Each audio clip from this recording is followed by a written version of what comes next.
right. Before we even get started, I do not want you to say, oh no, we're talking about another homeless story. No, no, no. This is more than just a story about people experiencing homelessness. We're going to talk about solutions. I'm convinced this particular solution can work in Salt Lake City. I've been convinced for years it'll work. Imagine, Dave, a tiny home village. All these tiny homes built out of wood.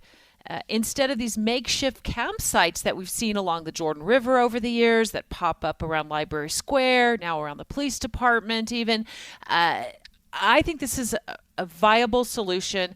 Deseret News went to Austin, Texas, where they have one, and it's several acres of tiny homes where people experiencing homelessness can live. And this might be a real solution here in Salt Lake City. In fact, Mayor Aaron Mendenhall seems very, very interested in something like this. And if you want to look at the story, the Deseret News did a great job. The pictures are very cool. It's tiny homes, a couple hundred square feet, colorful and cute. It's way nicer than the place I lived in college. I'll tell you that right now. Well, let's just take you back a few years. This has certainly been an ongoing situation in the Salt Lake City area where we recently tore down the homeless shelter, which was right next to the Gateway Mall. It had been there for decades. And now there are separate homeless resource centers kind of scattered in different parts of the city, which is supposed to, be a unique solution to the downtown shelter. But what Austin, Texas is doing, Dave, is something I believe should have been done here. It started here probably 3 or 4 years ago. Yeah, tents are terrible. I mean, anything we can do, because, I've done enough camping to realize tents are just the worst. I can barely make it through a week at scout camp, no less imagine living in one of these tents. A tiny home, a structure where you could actually live and have a firm roof over your head sounds very, very intriguing to me. So let's jump out to Katie McKellar with the Deseret News. You went to Austin covering homeless issues here in Salt Lake City, Katie. Paint us a picture of the homeless situation here, and are those makeshift camps starting to pop up? Hey, yeah, thanks for having me.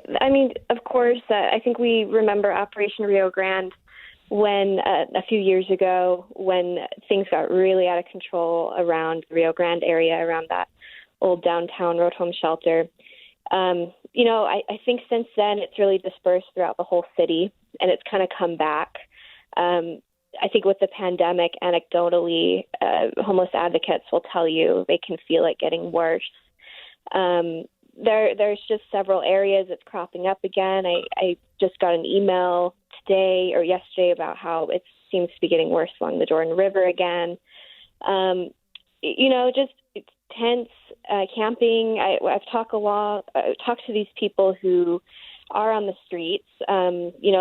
The reasons why they're there vary a lot, but a lot of them talk about how they don't want to be in a shelter, especially amid COVID.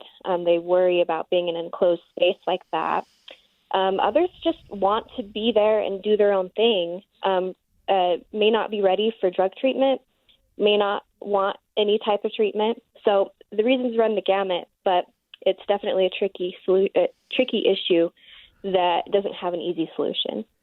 And having taken a walk several times along the Jordan River, Katie, and with TV cameras to do stories on folks who are camping down there in these makeshift camp sites, there's usually no bathrooms, no running water, and these become a real health hazard. But as you said, I heard the same stories you did. They worry about safety of staying in the shelter. Maybe if their stuff stolen.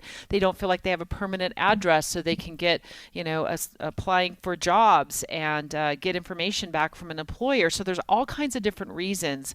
I want to talk about solutions right here. I love the fact that the Deseret News sent you to Austin, Texas, because these homeless resource centers, while they may be a good alternative, they're not the final solution or the total solution in my view, because they cost up to $20 million a piece to build. What did you see when you went to Austin and you visited these tiny home villages, or the tiny home village they have? Yes, it's called Community First Village. It's on the outskirts of Austin. I mean, you get there and immediately you're just kind of wowed because you think exactly what you guys are saying. They're cute. They have character.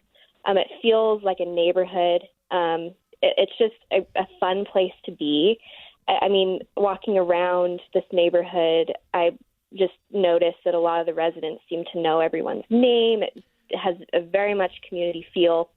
It's very unique. So to describe it, it's not just tiny homes. There's RVs too, about 100 RV or park homes, and then 130 micro homes.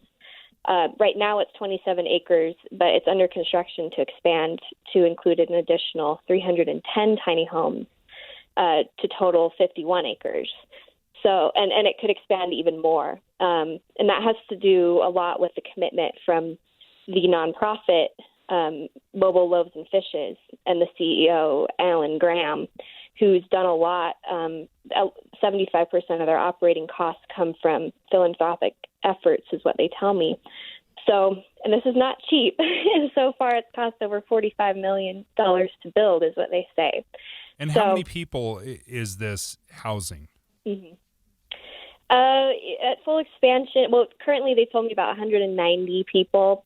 And then at full expansion, about 500 or so is what I'm told. So, well, under the plans right now, it's a total of 51 acres. You mentioned that it's on the outskirts of Austin. I think that's one of the things that is kind of tricky is finding the right location. Do we have any idea of if, say, Salt Lake was to do something similar, where would something like that be located? And that's a good question. I talked with Salt Lake City Mayor Erin Mendenhall, and she really does want to see something like this. The question is where and what nonprofit would partner with the city to do this. And it's too early to say where this would go, but she did mention there's city-owned land. Maybe they could partner with a nonprofit to build something like this, but she said it's too early to say where because she wants to engage with the community and see what people would be up for. Katie, I think zoning is another issue too. And I've got some solutions that I want to talk about. When I went to Seattle and Portland, it doesn't require 27 acres of land at all. It just requires a building lot. And I'll get into that in about 4 minutes here. But I just want to ask you real quickly, what is the cost to taxpayers in Austin, Texas? They're going to be footing some of this bill. You know, I talked with the Mobile Loaves and Fishes. They did say a bulk of the cost is coming from their own donations. We didn't discuss what Austin City residents are subsidizing, but they said most of the cost is from nonprofit, volunteer efforts, philanthropic commitment. So a lot of this is from donations, and that's the model that they support their community off of.